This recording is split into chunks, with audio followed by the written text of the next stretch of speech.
Okay so hello everyone, इस video में बात करने वाले हैं शेड्यूलिंग एल्गोरिदम और FCFS first come first serve के बारे में। तो इस वीडियो में सबसे पहले डिस्कस करेंगे शेड्यूलिंग एल्गोरिदम्स के बारे में कि वो क्या क्या होते हैं और हम कौन कौन से शेड्यूलिंग एल्गोरिदम जो है ऑपरेटिंग सिस्टम में यूज़ करते हैं। उसके बाद हम बात करेंगे different time like burst time क्या होता है, टर्न अराउंड टाइम क्या होता है, कंप्लीशन टाइम और भी बहुत सारे टाइम्स के बारे में बात करेंगे। और उसके बाद में सबसे पहले बात करेंगे हम FCFS यानी कि जो सबसे पहला वाला एल्गोरिदम होगा हमारा वो FCFS यानी फर्स्ट कम फर्स्ट सर्व के बारे में हम बात करेंगे। तो आगे बढ़ते हैं और बात करते हैं सबसे पहले शेड्यूलिंग एल्गोरिदम पहले तो होता क्या है। तो यहाँ पे पहला पॉइंट कह रहा है कि a way of selecting a process from the ready queue and putting it in the CPU। यानी कि हमने जब लास्ट वीडियो में पढ़ा कि हमने स्टेट्स देखी कुछ कि हमारे पास न्यू स्टेट थी, रेडी स्टेट थी, रनिंग स्टेट थी। तो रेडी स्टेट क्या थी? रेडी स्टेट थी वो रैम में रन कर रही थी हमारे पास, ठीक है। तो रेडी स्टेट में हमने क्या देखा कि जो डिफरेंट प्रोसेसेस है हम उसको रेडी क्यू में लेके आ रहे हैं, यानी कि जो वो रेडी क्यू है, रेडी स्टेट भी बोल सकते हैं। तो हम वहाँ पे रेडी क्यू में डिफरेंट प्रोसेसेस को लेके आ रहे हैं, यानी कि उस रेडी क्यू में जैसे ही हमारे पास प्रोसेस आए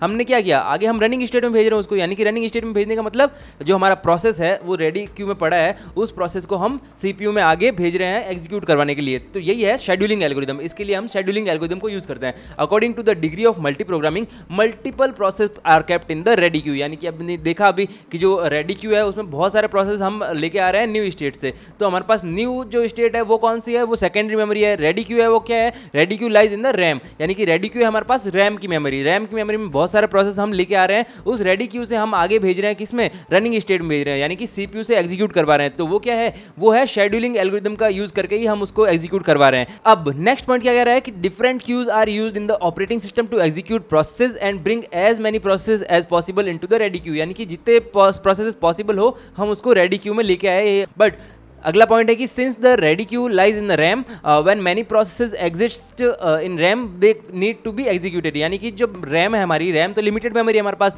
जब रैम में इतने सारे प्रोसेसेस पड़े हैं तो वो प्रोसेसेस क्या है उनको हमें एग्जीक्यूट भी करना पड़ेगा। तो उसके लिए हमें CPU चाहिए होगा। To execute them processes must be selected and executed on the CPU। यानी कि CPU हमें चाहिए होगा उसको एग्जीक्यूट करने के लिए। If using a uniprocessor system only one CPU can execute one process at time. हम हमारे जो ऑपरेटिंग सिस्टम है उसके सिलेबस को हम ऐसे मान के चल रहे हैं कि हमारे पास क्या है, हमारे पास यूनी प्रोसेसर सिस्टम ही है, मल्टी प्रोसेसर सिस्टम नहीं है हमारे पास। यूनी प्रोसेस मतलब हमारे पास एक ही CPU है। तो अगर हमारे पास एक CPU है तो एक टाइम पे कितने प्रोसेस को एग्जीक्यूट करेगा? एक ही प्रोसेस को एग्जीक्यूट करेगा। तो ये हमारे पास की सिनेरियो हम लेके ही चल रहे हैं पूरे के पूरे ऑपरेटिंग सिस्टम के सिलेबस में। तो हमारे पास सबसे पहला क्वेश्चन क्या आ जाता है, what criteria should be used to decide which process should be executed. हमारे पास क्या क्राइटेरिया है कि कौन सा प्रोसेस पहले आना चाहिए, कौन सा जो प्रोसेस है बाद में आना चाहिए। तो हमारे पास इसका आंसर क्या है? Scheduling algorithm. शेड्यूलिंग एल्गोरिदम में हमारे पास क्या डिसाइड करते हैं कि कौन सा प्रोसेस है जो एग्जीक्यूट होना चाहिए और कौन सा प्रोसेस है जो कितने टाइम के लिए एग्जीक्यूट होना चाहिए और किस ऑर्डर में हमारे पास एग्जीक्यूट होना चाहिए। ये सब कौन डिसाइड करता है? ये सब कुछ डिसाइड करता है हमारे पास शेड्यूलिंग एल्गोरिदम।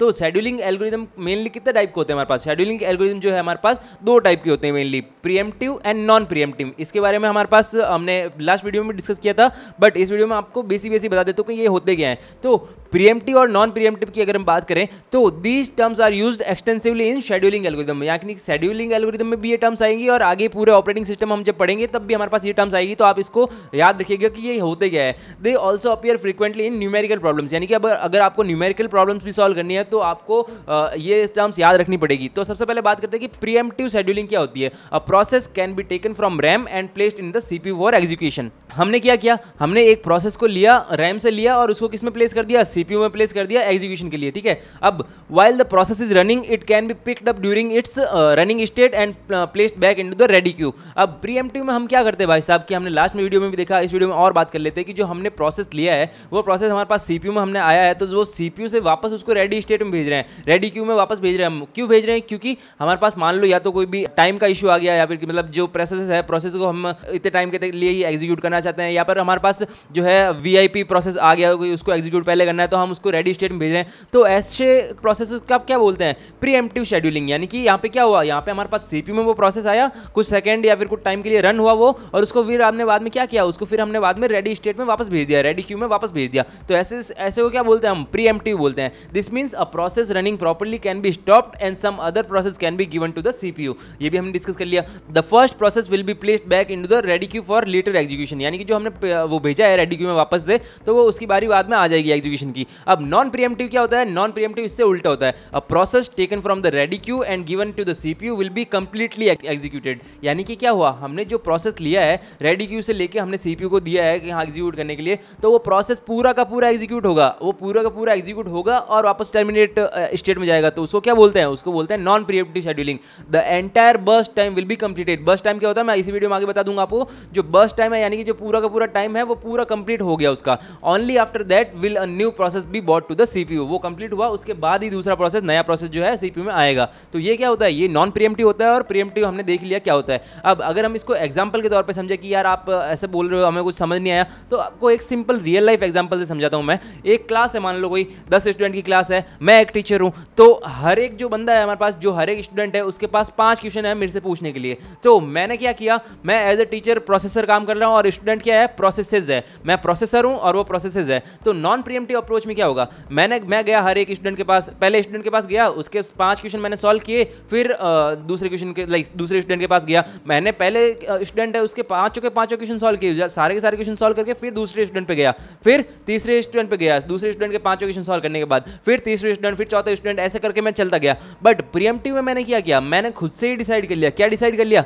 कि मैं जो है एक स्टूडेंट के 2 क्वेश्चन ही सॉल्व करूंगा। यहाँ पे हमारे पास प्रीएम्प्टिव में क्या बढ़ गया, हमारे पास प्रीएम्प्टिव में रेस्पॉन्सिवनेस बढ़ गई हमारे पास। मैं एक स्टूडेंट के पास गया, मैंने एक स्टूडेंट के 2 क्वेश्चन सॉल्व किए, जैसे ही उसने मेरे से तीसरा क्वेश्चन पूछना स्टार्ट किया, मैं दूसरे स्टूडेंट पे शिफ्ट हो गया कि मैं दूसरे स्टूडेंट के 2 क्वेश्चन पहले सॉल्व करूंगा। जैसे दूसरे स्टूडेंट ने मेरे से बोला कि तीसरा भी है, मैं तीसरे स्टूडेंट पे शिफ्ट हो गया। ऐसे करते करते जो 10th स्टूडेंट है उसकी बारी फास्ट आ जाएगी, किसके कंपैरेटिव, नॉन प्रीएम्प्टिव के कंपैरेटिव। अब रीजन क्या है प्रीएम्प्शन के पीछे, रीजन फर्स्ट हो सकता है टाइम क्वांटम। टाइम क्वांटम मतलब CPU executes a process only for a specific time. यानी कि सीपीयू ने खुद डिसाइड कर लिया, एज अ टीचर मैंने खुद जैसे डिसाइड कर लिया कि मैं 2 क्वेश्चन ही सॉल्व करूंगा, सीपीयू ने खुद डिसाइड कर लिया कि मैं हर प्रोसेस को 2 सेकंड दूंगा। If a process requires 5 second it is run for 2 second then place back into the ready queue. यानी कि जो प्रोसेस है वो 5 सेकंड मान लो लेगा एग्जीक्यूट होने में, तो मैं उसको 2 सेकंड के लिए एग्जीक्यूट कर रहा है सीपीयू और बाद में उसको वापस किसमें भेज रहा है, रेडी क्यू में वापस भेज रहा है। अब इसका एडवांटेज मैंने बता दिया कि बेटर रेस्पॉन्सिवनेस। यहाँ पे हमारे पास जो रेस्पॉन्सिवनेस है वो बढ़ गई। If a teacher takes all 5 question from each student, student 10 turn comes very late. यानी कि जो स्टूडेंट 10 है उसका टर्न तो बहुत बाद में आ जाएगा। So if the teacher takes only 2 question at a time, student 10 gets a turn faster. So हमारे पास यहाँ पे एडवांटेज क्या आ गया, बेटर रेस्पॉन्सिवनेस का हमारे पास यहाँ पे एडवांटेज आ गया। तो अब रीजन 2 क्या हो सकता है भाई साहब, रीजन 2 हो गया मान लो priority. If a higher priority process come, यानी कि हमारे पास जैसे मैं क्वेश्चन सबके सॉल्व कर रहा हूँ और क्लास का टॉपर आ गया मेरे पास, तो क्लास के टॉपर को मैंने हाई प्रायोरिटी दे दी कि हाँ इसके यार मैं क्वेश्चन सबसे पहले सॉल्व कर देता हूँ। तो यहाँ पे क्या हुआ, हाई प्रायोरिटी का प्रोसेस मेरे पास आ गया। तो मैंने क्या किया, जो हमारे पास पहला स्टूडेंट था उसको बोला कि तू भाई थोड़ा वेट कर। तो हमने क्या किया, प्रोसेस जो पहले चल रहा था उसको बोला कि तू अभी वेट कर रेडी क्यू में, मैं इसको सॉल्व करूंगा हाई प्रायोरिटी प्रोसेस को। और एक और रीजन क्या हो सकता है, एसजेएफ, शॉर्टेस्ट जॉब फर्स्ट। यानी कि if one student has 1 question and another has 10, the shorter one may be handle first. यानी कि एक स्टूडेंट है उसके पास 1 क्वेश्चन ही है, एक स्टूडेंट के पास मेरे से पूछने के लिए 10 क्वेश्चन है, तो मैं किसको प्रायोरिटी दे सकता हूँ यहाँ पे शॉर्टेस्ट जॉब फर्स्ट। यानी कि जो पहले जो स्टूडेंट कौन सा फ्री कर दूंगा मैं, जो स्टूडेंट नंबर 1 है उसके पास 1 ही क्वेश्चन है तो मैं उसको फ्री कर दिया। तो ये क्या हो गया, ये shortest job first, this frees up the shortest request quickly. यानी कि जो शॉर्टेस्ट रिक्वेस्ट है वो क्विकली फ्री हो गई। ठीक है, अब बात करते हैं types of scheduling algorithm. Types of scheduling algorithm होते क्या है भाई साहब, तो प्रीएम्प्टिव में कौन कौन से आते हैं, SRTF, shortest remaining time first, LRTF, longest remaining time first, round robin, priority scheduling, it can be preemptive and non preemptive also. So इसमें जो है एसआरटीएफ और राउंड रॉबिन जो है बहुत ही ज़्यादा इंपॉर्टेंट है। गेट की बात कर ले, यूजीसी नेट की बात कर ले, आपके यूनिवर्सिटी लेवल एग्जाम की बात कर ले, तो ये मोस्टली इनमें से क्वेश्चन बनता ही बनता है। SRTF, shortest remaining time first, और राउंड रॉबिन, ये बहुत ही ज़्यादा इंपॉर्टेंट है। इसके अलावा एलआरटीएफ है, प्रायोरिटी शेड्यूलिंग है। प्रायोरिटी शेड्यूलिंग जो है प्रीएम्प्टिव भी हो सकती है, नॉन प्रीएम्प्टिव हो सकती है, बट हम इसको प्रीएम्प्टिव में रखना ज़्यादा प्रीफर करते हैं। अब नॉन प्रीएम्प्टिव एल्गोरिथम कौन कौन से है, FCFS, first come first serve, जो हम इस वीडियो में आगे डिस्कस कर लेंगे, SJF, shortest job first, LGF, longest job first, highest response ratio next, priority scheduling, इसको हम नॉन प्रीएम्प्टिव रख रहे हैं। और क्या है, multi level Q, multi level feedback queue, ये सारे एल्गोरिथम क्या है, नॉन प्रीएम्प्टिव एल्गोरिथम है। अब आगे बढ़ते हैं और बात करते हैं टाइम डेफिनेशन के बारे में। आपको मैंने एक टर्म यूज करी थी बीच में, बर्स्ट टाइम की, तो इसमें हम डिस्कस करेंगे कि ये सारे टाइम्स होते क्या हैं।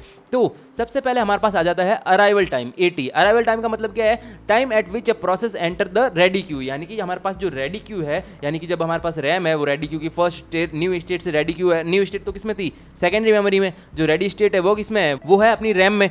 तो it is a point in time not a duration. आपको याद रखना ये ड्यूरेशन नहीं है। जैसे इसको एग्जाम्पल से ऐसे समझिए कि मैं एक कोई भी बैंक में गया, तो मैं 11 बजे उस बैंक में गया, तो मेरा अराइवल टाइम क्या होगा, मेरा अराइवल टाइम होगा 11 यूनिट ऑफ टाइम। आप इसको ऐसा मत कंसिडर कीजिए ये क्या है, आप बोल सकते हैं इसको 11 यूनिट ऑफ टाइम, यानी कि मेरे पास जो 11 बजे मैं उसमें एंटर किया, तो मेरा जो है पॉइंट ऑफ टाइम क्या है, अराइवल टाइम है 11 बजे। अब बर्स्ट टाइम जो मैंने ऊपर भी यूज़ किया था, तो वो क्या हो सकता है, बर्स्ट टाइम है time required by a process to execute on the CPU, यानी कि उस प्रोसेस को एग्जीक्यूट होने में कितना टाइम लगा, यानी कि ये ड्यूरेशन है, ये पॉइंट इन टाइम नहीं है। मेरा जो बैंक में मैंने एंटर किया, मान लो मैंने 11 बजे एंटर किया, मेरे को क्या करवाना है, मेरे को करवाना है मनी डिपॉजिट करवानी है, तो मनी डिपॉजिट होने में कितना टाइम लगेगा, मनी डिपॉजिट होने में मान लीजिए कि 15 मिनट लगेंगे, तो हमारे पास बर्स्ट टाइम क्या हो गया, 15 मिनट, यानी कि ये ड्यूरेशन हो गई और वो पॉइंट ऑफ टाइम था, वो 11 बजे था, ये ड्यूरेशन थी 15 यहाँ पे, ठीक है। तो यहाँ पे ये हो गया बर्स्ट टाइम। फिर आता है हमारे पास कंप्लीशन टाइम। कंप्लीशन टाइम क्या होता है भाई साहब, कि point in time when a process gets completely executed,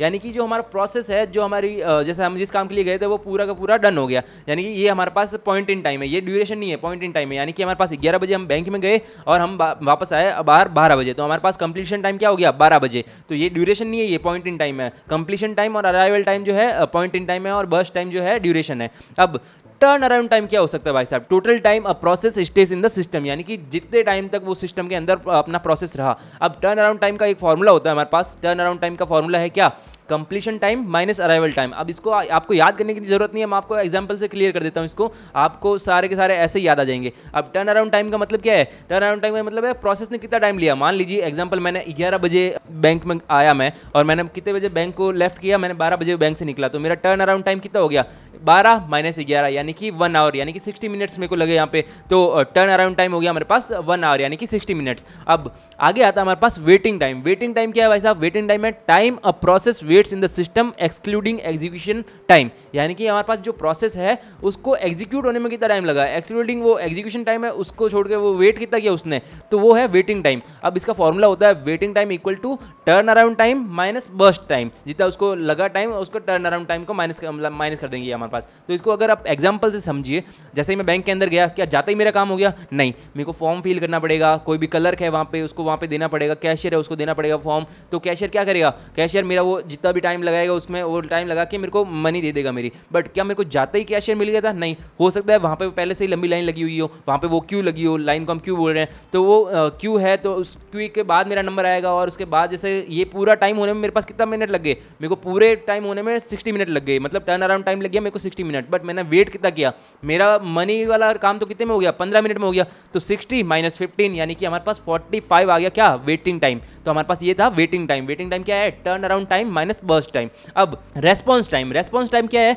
time from process arrival until it gets CPU for the first time, यानी कि मैं जब बैंक में आया और मुझे कलर कब मिला, ये वाला टाइम जो है वो रेस्पॉन्स टाइम है। तो फॉर्मूला क्या है इसका, response time time when process gets CPU first time minus arrival time, जब टाइम जो फर्स्ट टाइम उसको सीपीयू मिला, और माइनस अराइवल टाइम। अब इसका एग्जांपल अगर हम देखें तो मैं 11 बजे बैंक में गया, 11 बजे बैंक में जैसे ही मैं गया तो मैंने इंटरेक्ट करना कब शुरू किया कलर के साथ, मान लो 11:30 बजे इंटरेक्ट करना शुरू किया, तो मेरे पास यहाँ पर रेस्पॉन्स टाइम क्या हो गया, 30 मिनट्स आ गया हमारे पास यहाँ पे। तो रेस्पॉन्स टाइम कितना हो गया, 30 मिनट, यानी कि पहली बार कलर से मेरा इंटरेक्शन कब स्टार्ट हुआ, 30 मिनट, मतलब जो 11:30 पे हुआ है, तो इसका मतलब हमारे पास रेस्पॉन्स टाइम आ गया 30 मिनट, मेरे को 30 मिनट लगे रेस्पॉन्स टाइम में। अब आगे बढ़ते हैं और बात करते हैं अपने सबसे पहले एल्गोरिदम के बारे में, FCFS, first come first serve. जो प्रोसेस हमारे पास पहले आया उसको सर्व कर दो। FCFS works on the principle of arrival time, यानी कि अराइवल टाइम के प्रिंसिपल पे वर्क करता है। Once a process starts execution it is not interrupted until completion, यानी कि जैसे ही प्रोसेस स्टार्ट हो गया वो कंप्लीट होने तक नहीं रुकेगा, उसको इंटरप्ट नहीं करेगा कोई। तो यहाँ पे हम अगर न्यूमेरिकल एग्जांपल की बात करें तो न्यूमेरिकल एग्जांपल में हमारे पास दे रखा है, कोई प्रोसेस टेबल दे रखी है,